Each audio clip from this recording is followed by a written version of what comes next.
Hello and welcome to Star Citizen Sunday with me, Ryan, aka Mac. This is a weekly show which covers everything from the world of Star Citizen over the past week. Links to everything discussed can be found in the description below, so let's get on with it. This week we take a closer look at the new camera angles, we have updates regarding ship speeds and fuel, plus how to stay alive in larger ships. So for this week's 2.6 release update, as we know, the Evacotti or Avocados have hold of the initial 2.6 build. It is, from what I hear, very buggy, but CIG is patching it and bug fixing it around the clock and getting as many things fixed and ready as possible. The latest on the schedule report is that the PTU non-NDA, so the PTU that everyone else will get, will start somewhere between Monday the 5th, which is tomorrow, and Thursday the 15th. The live release is now pushed back, scheduled for Friday the 16th of December. Please remember that this is the internal office dates, the dates that CIG teams are working towards, not the official release dates. It will come when it's ready. It's pointless releasing it when it's not ready. Check the description below for a link to this more in-depth schedule report as to why it's being held up. So, Around the Verse this week came from the UK. It was Sandy and Sean Tracy. They started by telling us that 2.6 is officially with the Evacotti. It is very buggy at the moment, but they are working very hard to get it fixed. For the UK studio update, they started by talking about Asteroids, and previously they have all been hand-placed, plus they had a limit. Now they can place millions of asteroids in one foul swoop. 2.5 uses the old tech for the asteroid field at Yella. Now the asteroid fields are generated with 10 unique models and layers. Also, they're all rotating subtly. The smaller asteroids rotate faster than the larger ones. It's pretty cool. Also, you can see just sort of dotted pirate locations, so the asteroid fields will be very dangerous if you venture into them. And there is no limit to the scale. Now you can have millions of miles wide without repetition. You'll never see the same bunch or the same grouping twice. From there, they spoke about the new camera options. 2.6 will bring these new camera angles in. It did go through all the controls on how to do it. I'll just show it because obviously when we get 2.6, we'll be able to do it anyway.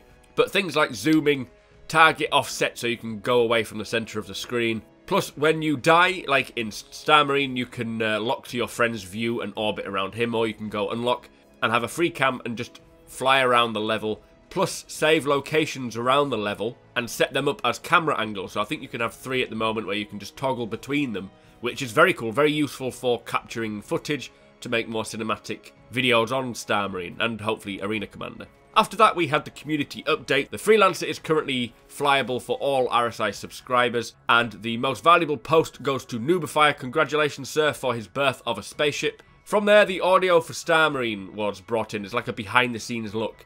And the music, we heard some cinematic background music, which picks up pace as the game progresses, very similar to what we will see for the whole of Star Citizen. They want to make sure it's not obvious, though. They're going to keep it slow and evolving to keep it subtle, and then eventually it'll get to a higher level. When you're outside the depressurized area, you will get muffled sounds. There's a female announcer who will keep you up to date with what's happening, plus an advice announcer as well. Around the level, you can hear some ambient sounds like piping, steam sounds as well, just added for atmosphere. It's very sort of creepy, derelict space station feel, which is perfect.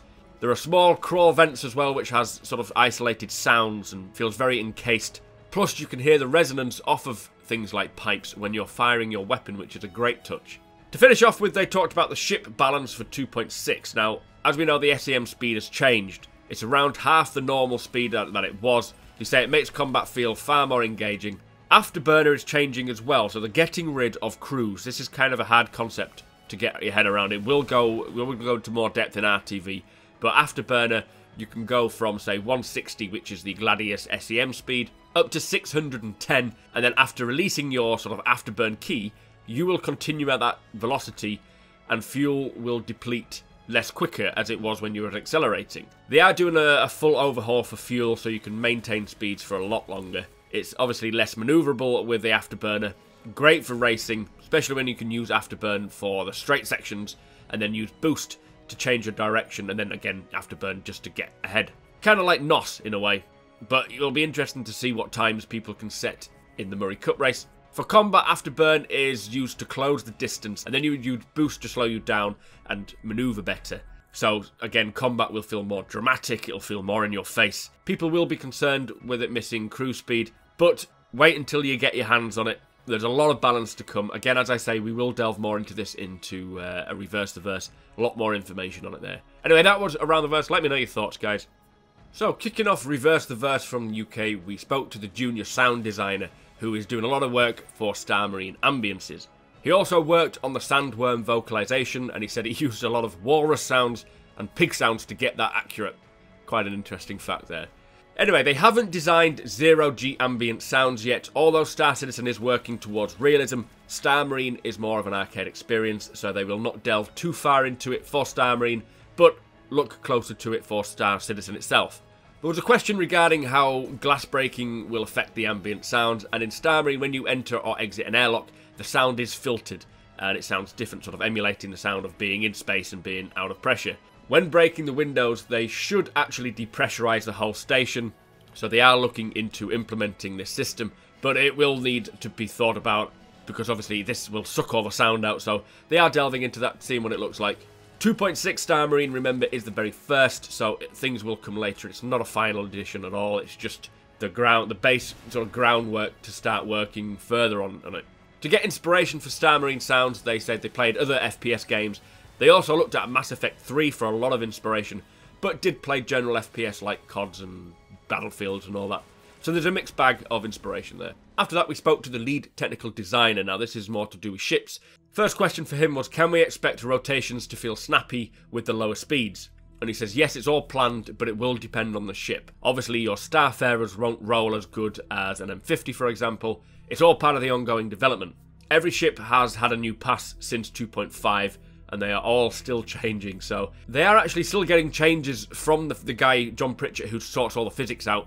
So how your ship feels now, it will not likely feel that way in the final game. They said there is a great importance that every ship feels different to one another, and there are over 40 ships. The component system as well will affect your ship and how it feels and controls, so, you know, changing, for example, the thruster set will improve your maneuverability or your acceleration, but with an expense of, say, power or wear and tear. Eventually, every ship will feel completely different to someone else's ship. It's going to be very cool, especially if you steal a ship and you're used to your ship.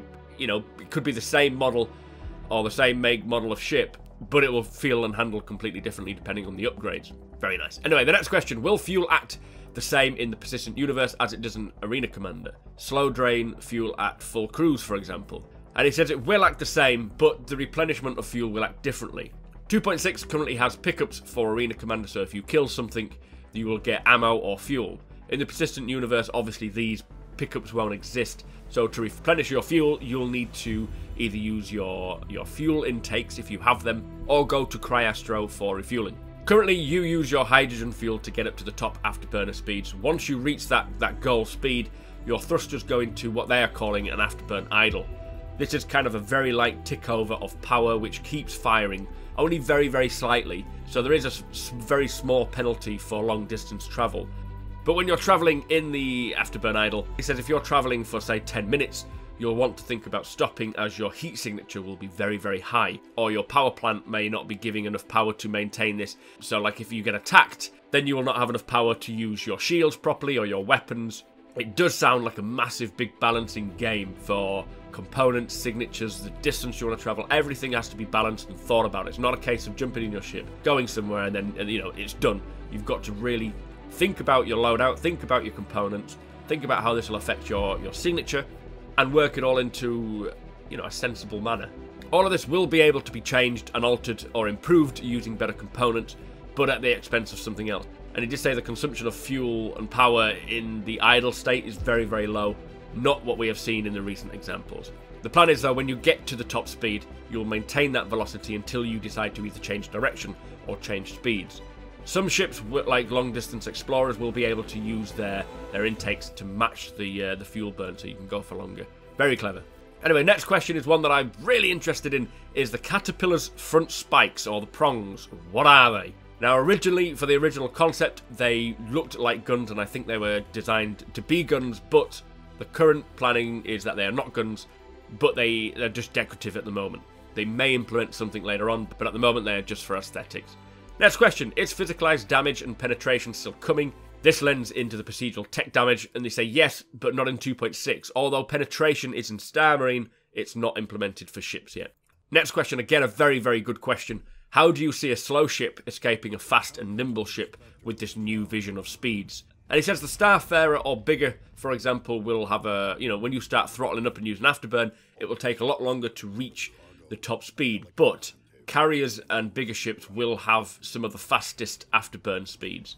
So to capture them, you'll need, if you're in a smaller ship, you'll need to quantum travel ahead to intercept, or obviously use a similar sized ship. Bigger ships, he says, it's just about defending long enough to get to those top speeds. So if you can, surviving with the bigger weapons, the countermeasures, you should be able to do it until you get away. Plus, the big ships are very, very tough, so they can take a lot of damage. That said, it sounds like it's going to be a very interesting battle. You'll have to, the people trying to stop a ship will have to really hone their skills into methods of stopping ships from reaching speeds or jumping ahead and plotting their course. Whereas the bigger ships, like the cargo runners and the haulers, will need to be able to defend themselves and be efficient at using countermeasures, efficient at shooting down ships or putting other ships off and getting to that speed in time before, they take too much damage. I honestly cannot wait till we can start testing that. Next question, when boosting at an afterburner speed, does maneuverability improve with boost? And he says currently it doesn't change it. They're working to make this whole thing feel better, mirroring sort of cruise speed as a starting point, but obviously there's a lot of work there. Question after that, can you upgrade your IFCS as part of the component upgrade? Now, your IFCS is your Intelligent Flight Control System, which basically makes your ship do what you want it to, but in a sensible manner. Now, he says that this is something they have discussed and will look at it more, but at the current mode of thinking, you'll have maybe your computer blades in your ship, which are like slot-in upgrades, which go into your racks, and then you will have maybe an advanced IFCS module, which maybe allow you to adjust your comstab, for example, by 50% rather than the current on-off option. It's still in the design phase, so, there's just talking about it. There's no physical things ready. Next question, do the speed changes affect missile and ballistics as well? And yes, all of the speeds for weapons and missiles have changed. They are moving weapons into categories now, so, for example, your cannons or repeaters, they will all have standardized perimeters now. Missiles currently, when it misses the target, it can literally do a 180 on the spot and come back at you, which is not what they want it to be. There is a new build which should hopefully make it to 2.6 before it goes live, which will do a nice sort of sweeping arc and look a little more realistic and a bit more pleasing. Second to last question, will there be third-party body kits, for example, different seats or materials? And he says yes and no. They haven't thought about changing the external geometry, so, getting like a spoiler. That's not something they've looked into. But for individual parts, like swapping seats, you may be able to get more of a racing seat or a leather seat, if you're bored of your Aurora cockpit. Also, cockpit decor was a stretch goal, so things like bobbleheads, postcards, snow globes, all those sort of things. Painting will also change it, but at the current standing, nothing else is planned. So, last question. Why can't we just go to the top afterburn speed and just switch off everything and cruise without using any fuel? And he says, this is the current flaw of the implementation, which will be fixed. Although once you reach the top speed, you will be using very, very little costs. Staying at those speeds is just... Because there was a big debate about why, when you get to a certain speed, and you switch everything off, you should just constantly... If you're accelerating in space, you should just constantly keep it speeding up to infinity, technically. There's no reason why you should be slowing down because there's no friction. But he says they tried it, and it just didn't feel sensible. It didn't feel fun. It wasn't very balanced for game purposes. So they've tried it, they tested it, it's not going to happen. Anyway, that was Reverse the Verse. They are delving very much into how ships are going to handle, especially these big ships. I love the idea of defending my Caterpillar. Let me know your thoughts, guys. Let's move on. Don't forget, guys, the UK meetup event BritisonCon is still raising funds and selling tickets over on Indiegogo. If the idea of meeting and chatting to Star Citizen developers, content creators and backers alike sounds appealing to you, follow the link in the description to get your ticket booked. So also this week there was a new Plain Truth titled Tavern Trouble, plus Lawmakers was back with the Bremen System Guide. So that brings us to the end of the show. Thank you for watching and thank you to our subscribers, plus a massive thank you to our patrons as you make this possible. If you like what we do and want to help us make it better, follow the link in the description to our Patreon page to learn more.